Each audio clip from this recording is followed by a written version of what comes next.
Hello everyone, welcome to cute candies channel. ఈరోజు మన ఛానల్లో ఈవినింగ్ స్నాక్ రెసిపీ అయిన వామ ఆకులతో బజ్జీలు ఎలా చేయాలో చూద్దాము. మరి దాని ప్రాసెస్లోకి వెళ్ళిపోదాము రండి.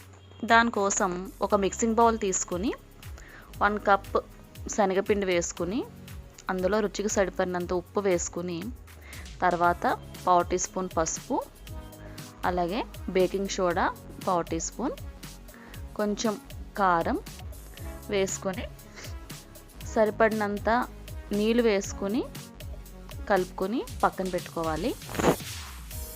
ఈ వర్షాకాలంలో అందరికీ జలుబులు చేస్తుంటాయి కదండి. అలాంటప్పుడు మనం ఇలా ఈవినింగ్ స్నాక్స్ కింద వామాకులతో బజ్జీలు వేసుకుంటే స్నాక్స్ తిన్నట్టు ఉంటుంది, అలాగే జలుబు నుంచి ఉపశమనం పొందవచ్చు. పిండిని ఇలా కలుపుకోవాలి, ఈ మాత్రం కన్సిస్టెన్సీ ఉండాలి.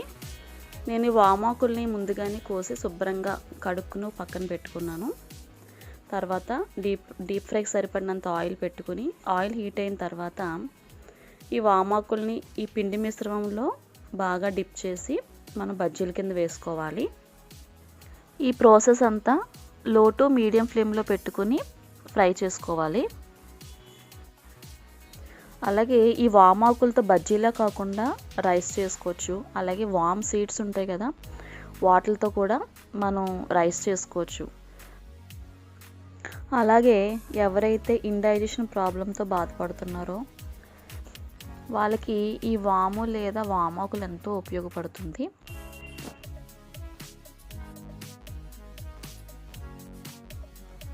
ఇలా ఫ్రై అయిన బజ్జీలను తీసి ఒక ప్లేట్లో పక్కన పెట్టుకొని మళ్ళీ సెకండ్ ప్రాసెస్ మిగిలిన ఆకులతో మళ్ళీ సేమ్ ప్రాసెస్ మళ్ళీ బజ్జీలు వేసుకోవాలి.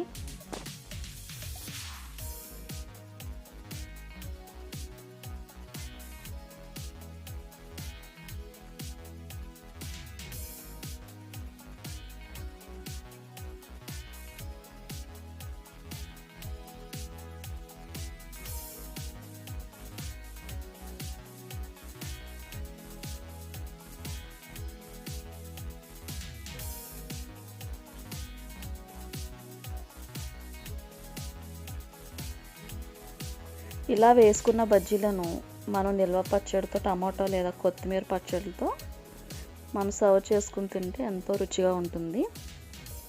అంతేనండి, ఎంతో రుచికరమైన మరియు ఆరోగ్యకరమైన వామాకుల బజ్జీలు రెడీ అయిపోయినట్టే. మీకు కనుక నా వీడియో నచ్చినట్లయితే ప్లీజ్ సపోర్ట్ చేయండి నా ఛానల్కి.